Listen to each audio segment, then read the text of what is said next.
Greetings and salutations, young true believers. So, our article today is Our Sexual Ethics by Bertrand Russell. Bertrand Russell was one of the great logicians and one of the pioneers of what's known today as analytic philosophy. Really briefly, analytic philosophy is a doctrine that, again, very loosely, right? Um, the words that you use to describe a thing, the language that you use to describe a thing, is often indicative of your underlying conception of that thing. So if we just get clear on the language we're trying to use, we will see that one of the big consequences, one of the big take-home points from analytic philosophy is this notion that there really are no philosophical problems. We just need to get clear on language, which is, again, I completely disagree with, but there we go. Anyway, Russell is one of the pioneers, but Russell wrote a lot of what might be considered more accessible philosophy, more general philosophy, and he wrote a lot about marriage and sexual ethics, and hence this article. This is taken from his rather controversially titled book, "Why I'm Not a Christian." Right. Uh, I think a good place to begin his analysis of sexuality is with this quotation on 241. Right.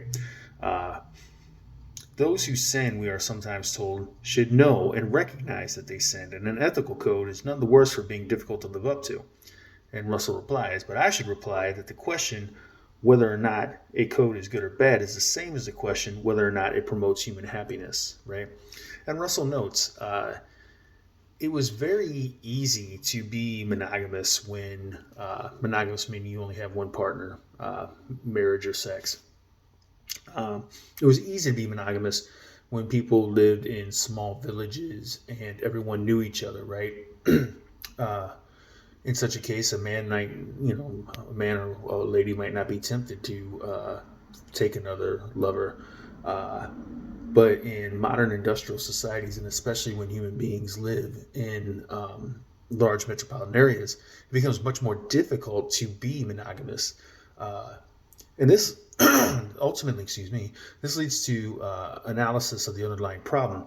As as Russell parses it out, there's a tension, there's a rub between wanting a variety of sexual partners and demanding that your own partner be monogamous, right?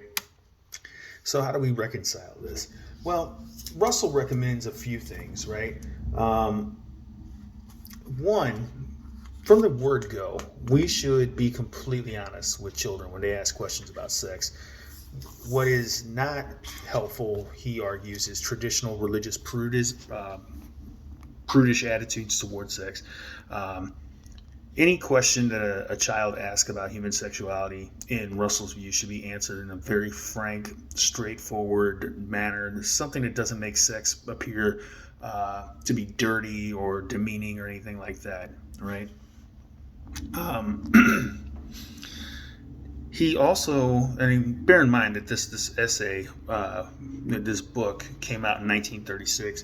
Russell has some really revolutionary views on women's employment and status in society. He's of the opinion that women should have the right to work and make their own money, and the days of the nuclear family dominated by a single breadwinning man uh, that needs to go by the wayside. Both genders, or all genders these days, uh, should work and make their own money. No one should be supporting anyone else. Uh,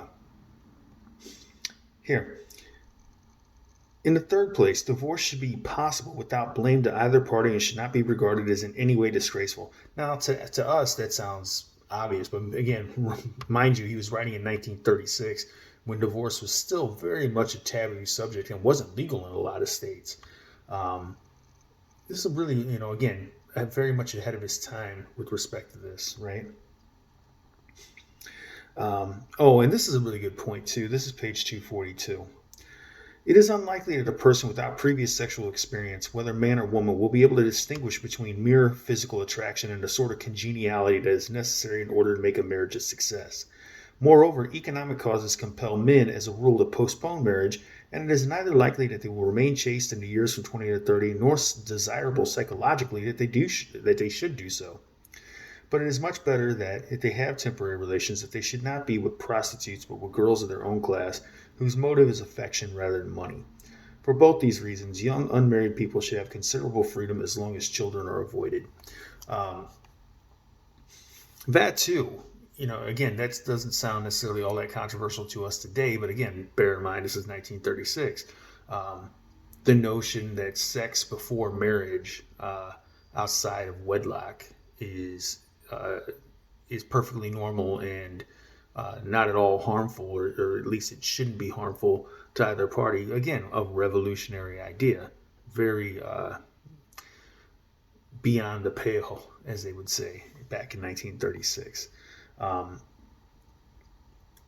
he notes here on page 243, two very primitive impulses have contributed, though in very different degrees, to the rise of the currently accepted code of sexual behavior. One of these is modesty, and the other, as mentioned above, is jealousy. He goes on to note, and this is important: modesty, contrary to common belief, is not a Christian virtue. Modesty, you see evidence of modesty in almost every culture. As a matter of fact, contrary to our conception of them, the Romans were very modest. When people talk about the Romans having orgies, etc., those were the emperors. Those are the upper classes. Your average Roman was very, very modest and almost prudish about sex.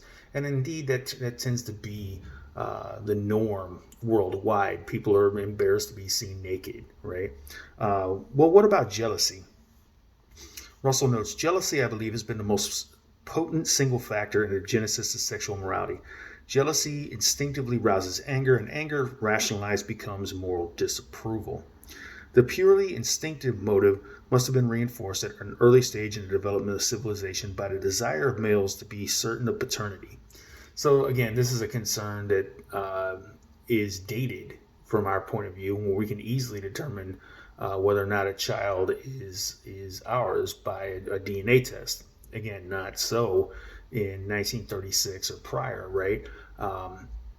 So that's part of it, a desire to make sure that the child that you're raising is in fact yours.